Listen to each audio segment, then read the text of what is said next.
Hi, I'm Aaron Strout, host of the Reaching Higher podcast, and today's guest is someone who truly embodies what it means to reach higher, Chef Aaron Sanchez.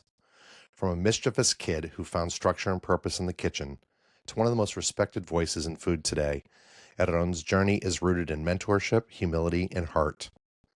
Inspired early by his mother and his grandmother, or abuela, and the legendary chef Paul Prudhomme, Aaron learned that cooking isn't just about flavor, it's about discipline, culture, and life lessons.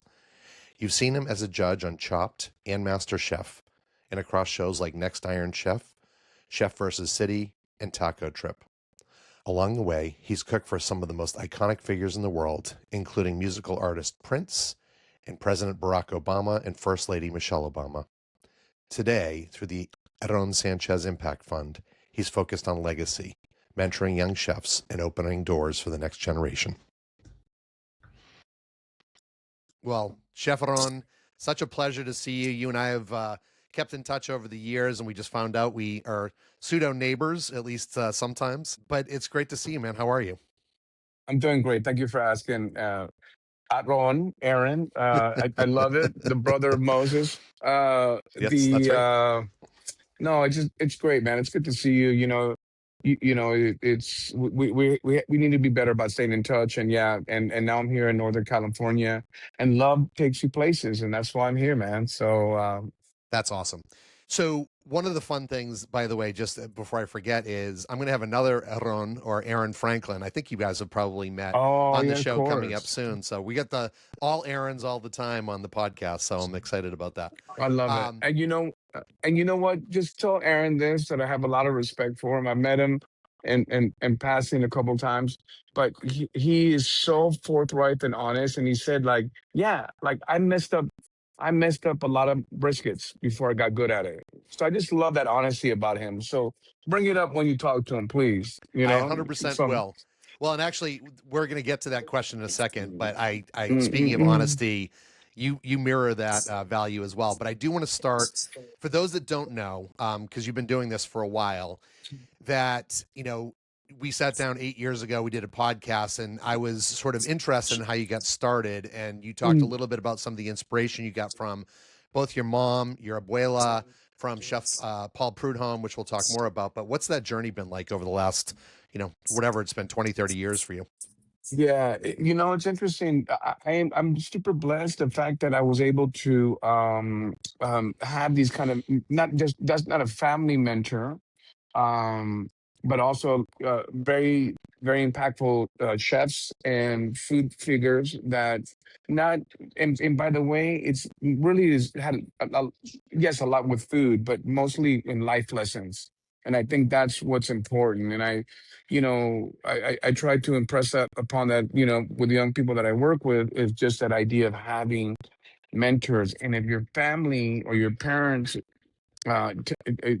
fall in that role, it's even better. It's just like gravy. You know what I mean? And now as a parent, now living in this beautiful home with three other boys who are young and trying to impart some wisdom and knowledge and experience. It's been really rewarding. It's allowed me to focus on all the tribulations and all the shit I had to go through to get to where I'm at. So it's really beautiful that way, you know?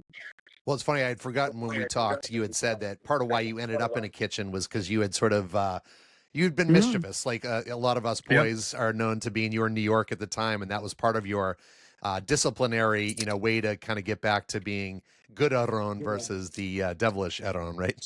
Yeah, it's absolutely right, and that's why kitchens are such great places for incorrigible young people, or maybe on a lost path. And I mean, this statement will tell you they would ask my mom, "How's Aaron doing?" He's improving. Está mejorando. He's getting better. So that would tell you everything about sort of my teenage years. And I'm so blessed. The kitchen was, truly not just my family's salvation, but myself as well, just in the sense that, young people need structure, discipline, and mentoring. And if you can get that in some way, you're setting yourself up for success. So I was very fortunate that I the light bulb went off, and I was like, "Fuck, man, I need to pay attention because this is important stuff." Yeah. Well, and we'll get to the impact fund in a Mm, minute, which is the yeah, main reason we're here today and what you're doing. yeah, of But course. one of the things, so obviously I pay attention, I follow you on Mm-hmm. a variety of different social channels, and I love Mm-hmm. what you put out there. But I saw you on this show that I really enjoyed recently where I kind of re-engaged with some of the cooking, and it was called the Wildcard Kitchen. And Yep. the format, for anyone that doesn't know about it, is you have three celebrity chefs, and then you have a celebrity judge, people like Jet Tila and others that come in and sort of Yeah. judge them. You play your own hand, you have your own money, and you were on one of the episodes and you lost, which is the foreshadowing. But what I loved about you and what you did was a lot of the chefs, they're all nice people. I'm not, denigrating anyone, but they always like complain because you draw a wild card or you have something that's like a handicap, right? Like you have to cook with just the blender or you can't use salt. And rather than giving excuses when the judges were tasting your food, which was all delicious, by the way, No, no. you took self ownership of that. You're like, I knew that was a risk, or I knew that maybe I could have cooked that bacon a little bit more, or whatever. So Yeah, let's yeah, talk yeah. about like where does that humility come from, and is that because I did remember you're a Buddhist as well? Like I'm guessing some of that's Yeah. attributable to your Buddhism. Yeah, it is. And it's a very good question, Aaron, because the thing is, I'm a huge boxing fan and a sports fan, and there's so much grace in losing well, you know, and so when you see boxers, because I love boxing, Oscar De La Hoya is a good friend of mine, and to the lead up to these moments, these very impactful moments, like a fight, they're calling each other names and disrespecting each other, whatever, and then when the fight's done and one of them loses, it's like there's a hug and there's like, you know what, man, you kicked ass. It was my night. And I think, to have that sort of mindset, I think is the only way to be, because it's, at the end of the day, I'm a competitive person. I've won a lot in life, metaphorically and culinarily. I've won a lot in life. And so, when things happen like that, I use it as a learning tool. They say in Buddhism, every obstacle creates an opportunity, you know? And if you're worried about what other people think, you become their slave. So you have to, understand, your worth. And that takes a long time, I mean, to be honest, and I love competing, I think it's fun. I've realized that I'm slower now. I used to be really I faster. think we all So slowed down a step. so, so and you got to recognize when someone gets you. Like Manit is like an absolute sniper, Yep, and that's right. I remember when we started on Chop, she was kind of a little bit more demure Hmm. and and kind of like doing her thing, and then now she's become like this complete competitive culinary assassin that everyone fears, myself included. So anyway. It's a good way to put it because I did recognize that from the early Chop days to now. I was like, wow, she really is. She's all guns a blazing, and I do love that. By the way, every obstacle, what did you say, is an opportunity? Yeah, every obstacle creates opportunity. So Yeah, basically, it's a teaching moment for yourself, yeah, and and understand why things didn't go away. Because the whole thing is the person that judges food as well. The best thing is, well, not the best thing, but one of the most gratifying things is to lose or maybe not triumph in a competition, but then when the people that are critiquing you say something that is extremely insightful and correct. I just don't, you know what I'm saying? So I'm yeah, like, you're actually right. That bacon was flabby. yeah. I was in a rush. I was behind the eight ball. You're absolutely right. And it's not like I'm going to over here and try and sell it as something else. It's more like, yeah, you're right. So Well, it was anyway, refreshing. It was it refreshing is either what way. it Yeah, is. it is what it is. Exactly. So, So I do want to yeah. go a little bit of a walk down memory lane because you've done a tremendous amount, right? And you were a judge on Mm. MasterChef. I also have Christine Ha, who was the season 3 winner, the blind chef. Oh my She's coming on the God. show as well. I Yeah, love him. she's amazing. You're on Chopped, which is how I Um, first discovered you, and then you did Heat Seekers, hmm Taco Trip. Next Iron Chef. I Ch- mean, I'm like just a few of Chef the versus City. Yeah, Chef yeah, versus Chef City. versus Exactly. City. Yeah. What's been your favorite to date? And I know this is probably like, pick your favorite child or Um, your favorite relative. yeah.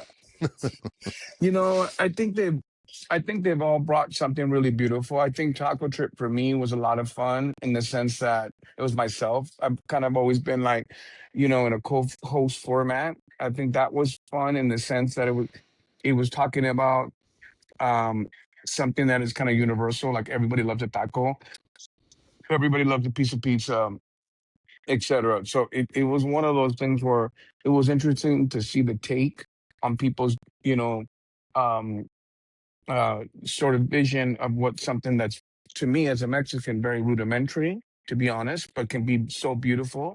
But other people will take it as something ephemeral and like amazing. So that was a good one. And then I also really loved Chef versus City because it was like kind of insane because it was like Amazing Race, but in the chef format. Hmm. And there was a lot of running and physical activity, and it was super like uh non-produced. It was just like what you saw is what you saw. So I felt like it made fireworks, production fireworks kind of thing. So but I love them all, I mean, Next Iron Chef, the first season I did was amazing because you look at who was on that cast, Hmm. Michael Simon, John Besh, myself, Chris Cosentino. So the one thing is that there's very little titles in television that mean something.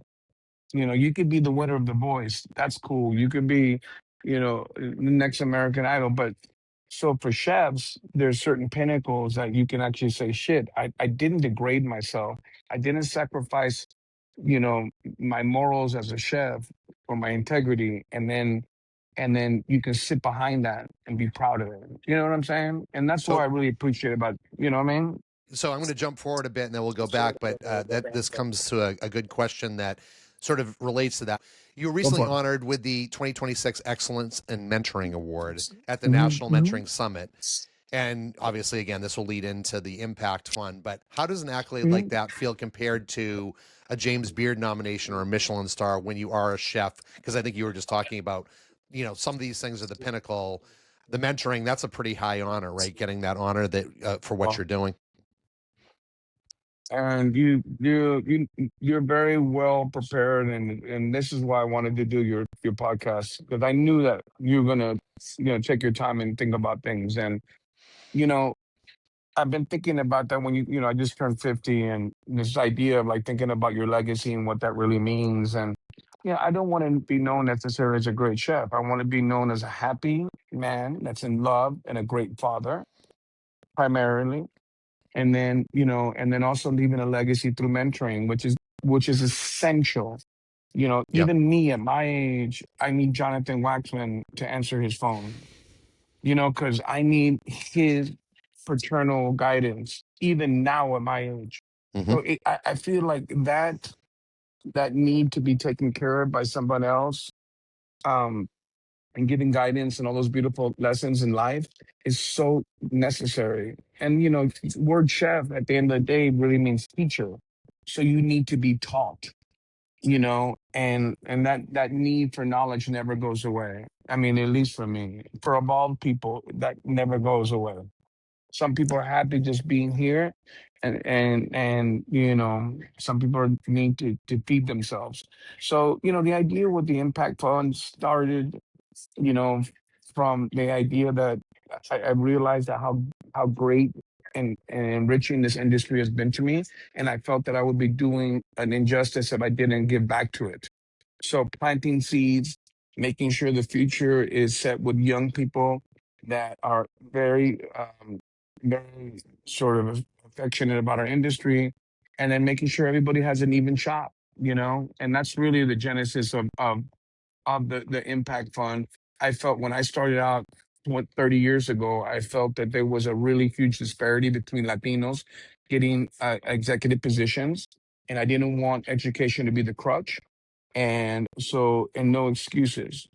And that's really where it was born from. And the fact that I got recognized for it is great, but it's really not me. That award goes to the kids.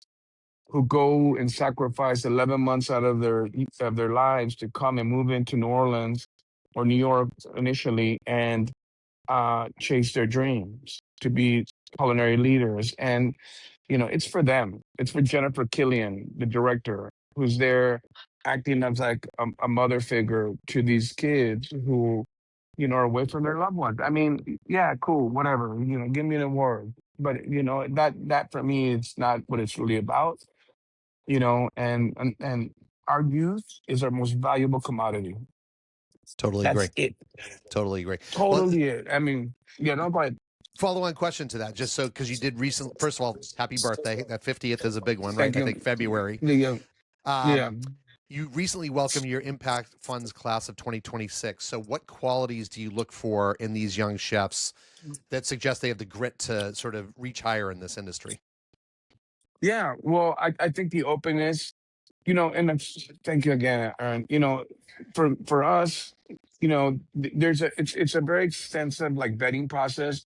Like the application goes through a lot of things. The age uh, limitations I think are important. I don't necessarily. I think everybody wants to have a chance, but the thing is that once you're over 25, I think you start really forming opinions, and I think it's harder to sort of accept new information at times.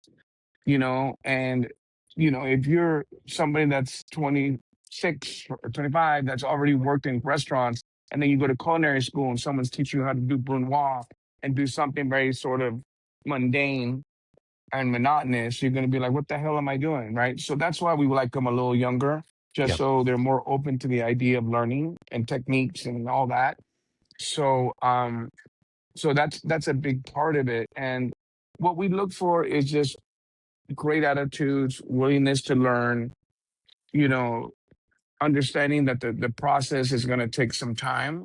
You're not going to do our program, and then come out and start getting $100,000. And we're very honest with them, from jump.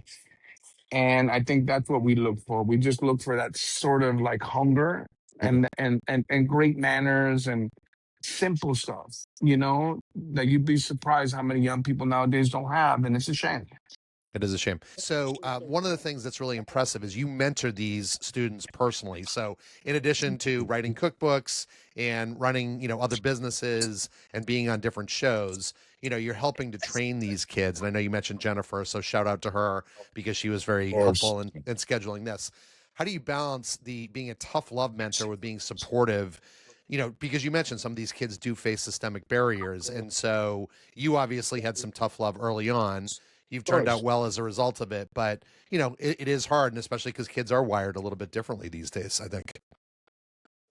And you're right. I think it's a great question, Aaron. And I think for me, how I approach it is I ask questions. And I do this also in our restaurants, is as opposed to me dictating, do this, do that, do that. I go, hey, let me ask you a question.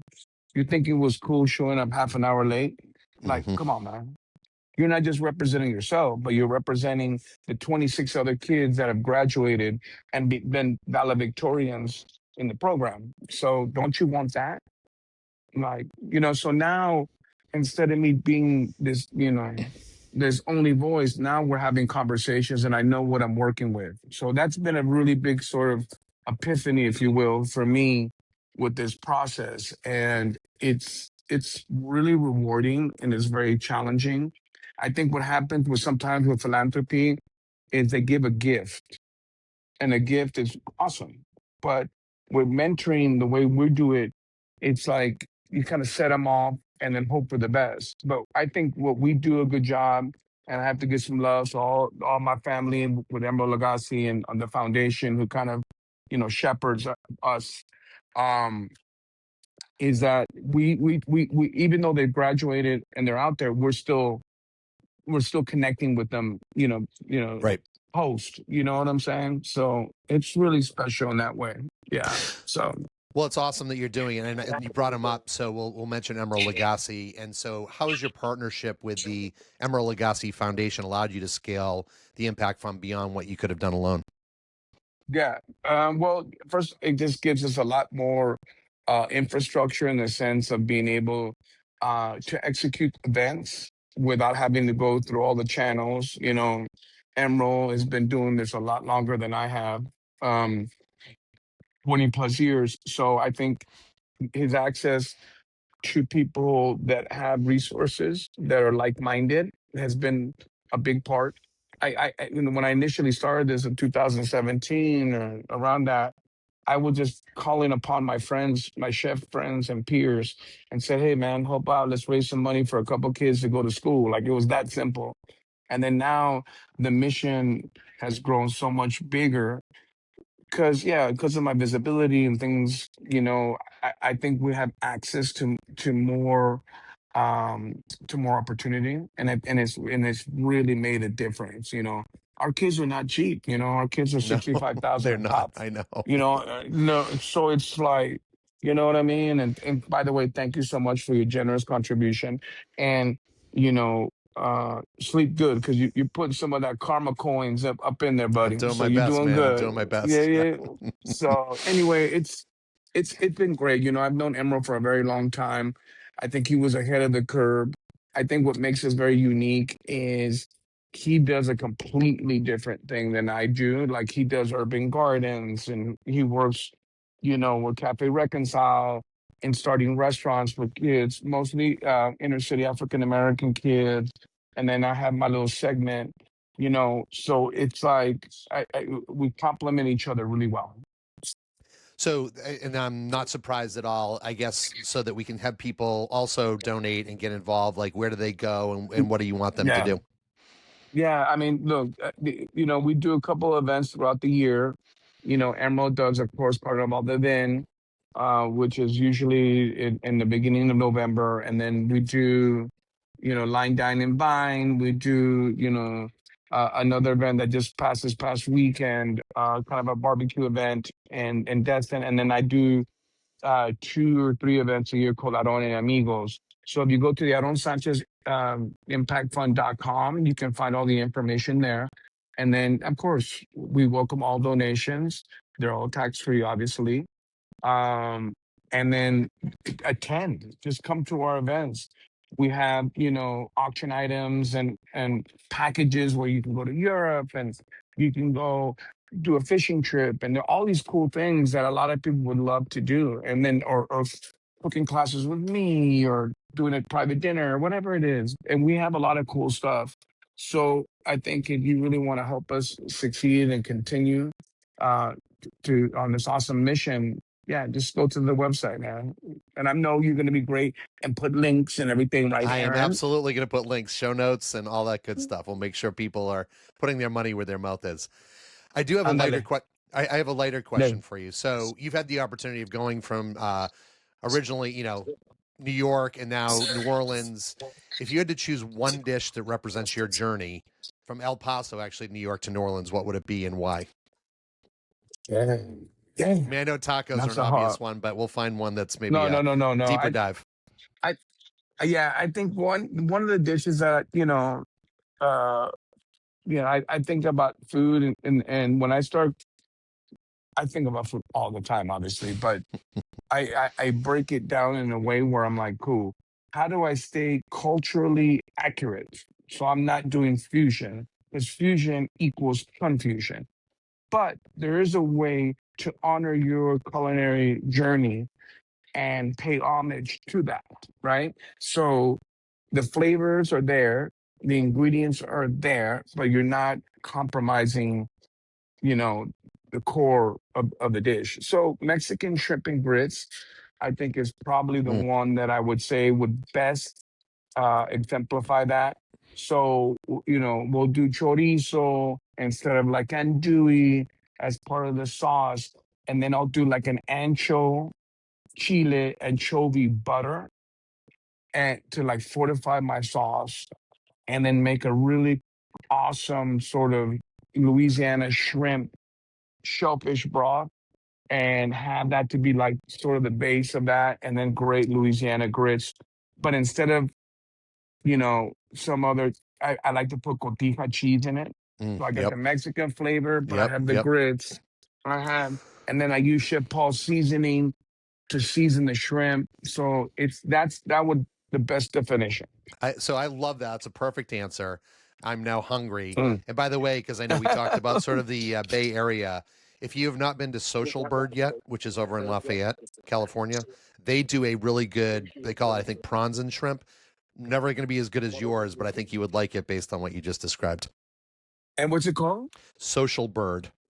Social Bird. I gotta go get it. That's on my list. Yeah. And then you Yeah. know what? We'll meet there and we'll just Yeah, I'd love we'll to. have a meal. Yes, that would Let's be do it great. up, That would man. be perfect. That's awesome. All right. I have one more a couple more light questions, and then we can wrap up. So, Go one of on. my good friends, I sit on her board, Sydney Williams, and Hiking My Feelings. She's very much about the land and sort of. We went to Yellowstone last year, which was amazing. But she wanted to know. I love this question: your relationship with the land and how it inspires your cooking, advocacy, and intended impact. Yeah, that's a great question. Well, since I came to California for the first time to work in 1997. I worked with Reed Herring at Rose Pistola. I worked with Mark Miller at a restaurant called Loom Bar.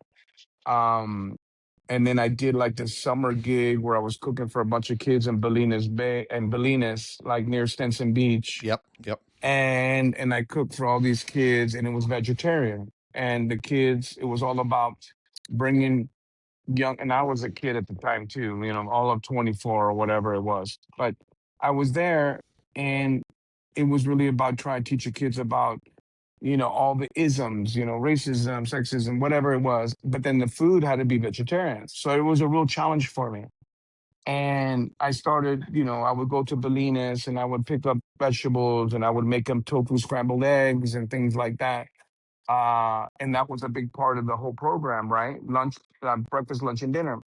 And then I started getting requests, fast forward 30 years ago, 30 years afterward. And I'm like, cool.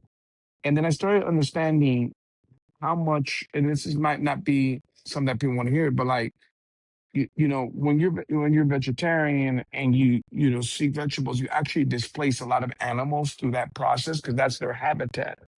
So it's kind of like this really interesting dichotomy where you're like thinking, okay, cool, I'm eating vegetables. I'm not hurting the ecosystem by eating animal protein, but you're actually hurting and displacing a lot of animals through the process. So there's that to be said. But the other part is I wish people here would adopt something called the milpa. And in Mexico, the idea of milpa really kind of really really reflects the way that you plant a garden, right? So the idea is that if you start with a base level of just say beans, and they need the nutritional properties of the tomatoes that are grown right above them, Mm. and then the corn, Yeah. and then the chilies help deflect insects because of their spice. So there's like a real art to this. And milpas are like kind of like home farms and gardens. That is a practice that's been done in Mexico for many years. So if there's one thing I would say is try to just research what the milpa philosophy is about vegetables and how they're planted and when they're planted and how they all kind of coexist and help sustain each other. And that's what I would say. I love that. Really, yeah, yeah. That's such a Mm, great answer. And mm, I hadn't thought mm, about that sort of displacement of animals with the growing of vegetables because you're right. There are trade-offs all the mm. way around, right? I think we don't think Yeah, about those things. and I'm not making any, you know, harsh decisions about any of it. It just those are just facts. You I know what I think just mean? yeah, So thinking about all the possibilities is always good, right? As we make these yeah, decisions. but I'll Um, give you an example. I'll give you yeah, an example real quick about for a no sidebar. rush, no rush. And it's like people ask like, what do I pair with venison or what do I pair with pork? Watch what the damn animal eat. Mm, So a dog will instinctively go and eat apples that fall off a damn tree right. or whatever nuts. So maybe if you pair that protein with what it environmentally eats, and that's probably a good marriage. You know what I'm saying? I love that. That's brilliant. Yeah. Yeah. Anyway, no, that's all.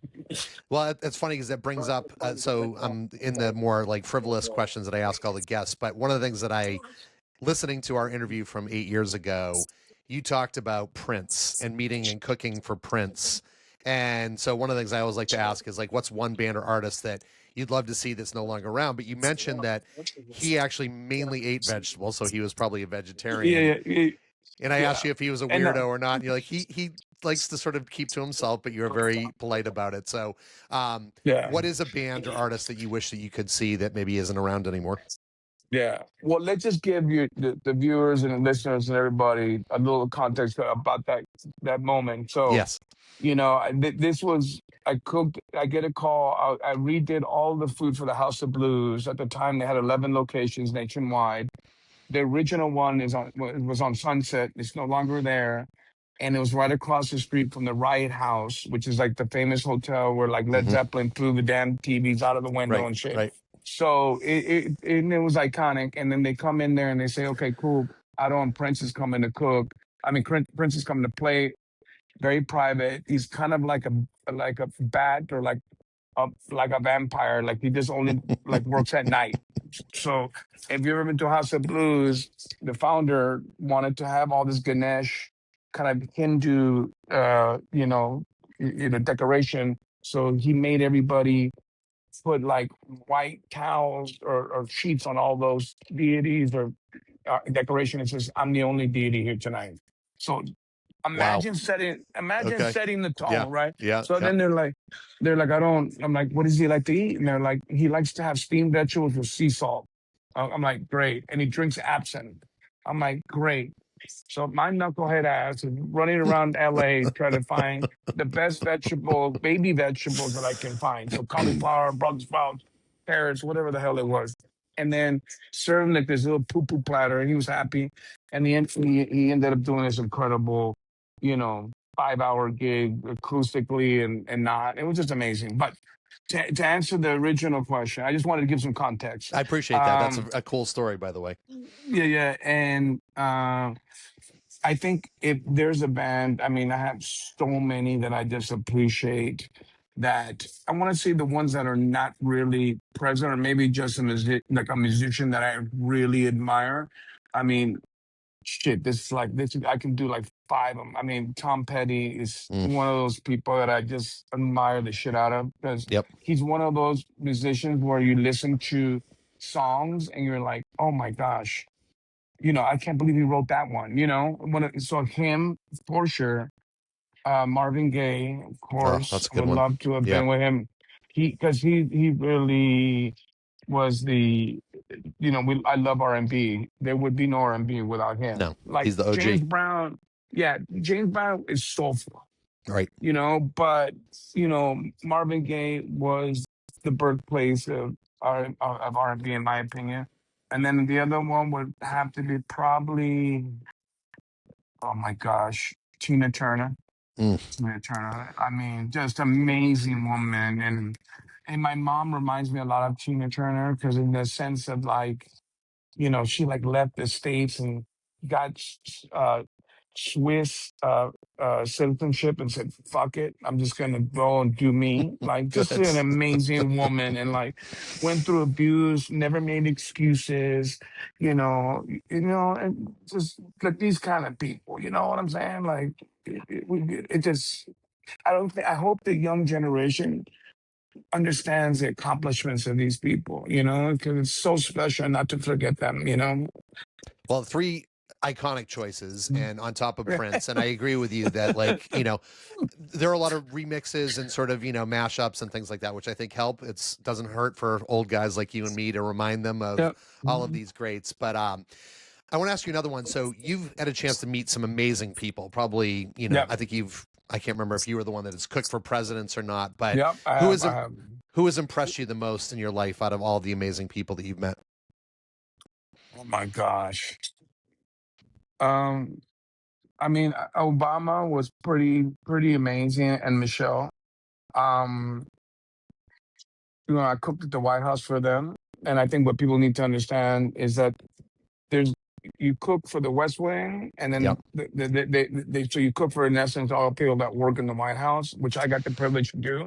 Which the Navy is actually the one that fields all the chefs. So you working with the best cooks from, aircraft carriers, from submarines, from all of that, and they all buy to get a job doing this. So it's really neat. And you go there and then you're cooking and you have these like sort of silver plated dishes, and then there's only one gold dish. And you know who that's for? The Yep. man, right? So talk about the scariest moment you ever had as a chef, to make sure everything's perfect. And you see it come in, and there's like this entourage of people that are just watching every move and tasting it prior to me serving it, obviously. And it just was insane. So cooking for a president is probably the highest honor I've ever received. And I think also just as well, just being able to cook for uh decision makers like Mimi Sheraton or food critics for the New York Times, who in essence have the keys to whether your business really succeeds or not, and I was explained that very early on in my career that, you're going to be judged at all times with your food. So it was kind of scary, but I got it and I understood the process. Well, Yeah. that's cool. Speaking of good mentorship, right? Yeah, exactly. And my mom did the same thing. And you know what? I would never forgot it. And this is a sidebar as well. But, when I started like my first chef job in New York, Arthur Schwartz, who was the food critic for the Daily News, he put out a book. And it was like a big book party, and all the who's who of culinary royalty in New York were there. And then my mom was there, obviously, and she's culinary royalty. So she brought me, and it was like my first kind of introduction to this audience. And I'm meeting, Bobby Flay, and I'm meeting all these like heavy hitters and Mimi Sheraton and all these people that were super important. And I just was like dumbfounded. And I said to my mom, I said, Mom, I am so honored to meet these people. And she just stopped me and she said, I don't, they're honored to meet you. And they just don't know it yet. Mm. They don't understand what a star you're going to be. They just don't know it yet. And I was like, holy shit, talk about putting some flame in your ass. It was beautiful the way she said it, Dude, that's amazing. Yeah. Your Yeah. mom sounds like an amazing person, and I'm not surprised in the Oh, least bit. man. Hmm. All right, so my last question: biggest Yeah. regret? Biggest regret is that I wasn't around enough for my son. Mm, And I sacrificed a lot of my family life for my work. Um, and not having enough time with my father, because he passed very early in my life. So that's a regret. Like I never had that first beer with him. I never talked about girls with him. It was like so I felt deprived. So that's why the kitchen was so important, and the mentoring was so important, because I needed that paternal figure. And a lot of the chefs that I trained with early on in my life filled those voids. Paul Prudhomme, most importantly, was understood my pain. He understood what I needed, and he gave it to me. And you know, if I wouldn't have had that, it's the same thing with Mike Tyson and Customato. Had Mike Tyson never met Cuss, he would have been, a shit show. And it's totally. and in order for you to be able to, accept that and then look back at it and be like, damn, man, that was it. That was like a definitive point in my life. You know, Chef, I remember one day we would work Fridays, Tuesdays to Saturdays, 12-hour days. And on Sunday, it was our day off. And then Chef's like, we're getting up tomorrow at 5. Boy, he called me boy, a term of endearment. Right, If you right, right. know New Orleans. And I said, okay, Chef. And then I'm like tired and being a grumpy teenager and all this kind of shit. And then we get in there and we're driving, we're listening to Zydeco music. I'm not talking a lot. He's not talking a lot. And then he just like smacks me on my arm and he goes, hey, why do you think we got up today early? And he goes, look to your right. And then the sun is coming over the bayou and he's taking to me where he's from in Opelousas, which is a 2-hour drive. And he goes, look at that. And I go, holy shit. He goes, that's beautiful, isn't it? And I go, it is. He goes, that's where I'm from, you know? So then that kind of thing just completely registered. Like, don't complain, don't bitch. There's lessons in everything that happens in your life. And it was really beautiful, man. And I'm getting emotional just thinking about it because he was so important. And had he not come into my life, I don't know what would have happened. You know? So can I make it even a little bit more Yeah. nostalgic? And so one of the things that really touched me from our last interview that I had forgotten about is you said the reason you ended up moving from New York to New Orleans was because you had a dream, and in the dream he Yep. summoned you and said you need to be here and you need to come and continue my legacy. I mean, holy Yeah. shit, Aaron, that like totally crushed me when I read that not only did you see that, but you also followed up on it, and now you're there and you're killing it in that music scene. So, man. Yeah. Yeah. It was very important, you know, because he wasn't a man of many words, but when he spoke, it was you knew you had to listen. You know what I mean? And and I felt like I needed. And same thing with the impact fight. I felt like I needed to give back and say, he summoned me. The same thing. Mike said that same thing about Cuss. That he kind of summons you. People summon you when they know that you need help. Or Mm, whatever. mm. And identifying talent is one of the most important things that you can do in our industry. Just saying, okay, cool, who has it? And Chef did that. And New Orleans is like no other place you've ever been to in your life. For people that never been, we live for our chefs, we live for our music down there. You can be a famous actor, you can be a famous whatever. No one gives a shit. If you can cook, you're a star Mhm. in the eyes of locals. And if you can play great music, then you're a star in our eyes. So like New Orleans does not get caught up in all of the rigmarole of somewhere like Los Angeles or something like that. It's more real people, real art. You know what I mean? And that's why it has my heart. Well, one PSA, if you've not been to New Orleans yet, run, don't walk, because the food, the music, and the architecture and the people are spectacular. One of my favorite places in the world, definitely one of my most favorite culinary places. And with that, Chef, thank you so much for your time today. It's always a pleasure. I love what you're doing. You're putting good into the world. You're one of the good guys. And thank you for, making the time. Oh, thank you so much, Aaron. And by the way, I love that you're not bragging about who's coming on your show, but I just love the people that are said yes because I love Christina. I love all the people that are coming to share time with you because it says a lot about you and your intentions in the world as well. So I Well, I, thank you. I applaud you. I Thank you. I've been applaud you. blessed. I've been blessed, and hopefully lots more great ones to come. So, anyway, thank you, Chef. Gracias. De nada.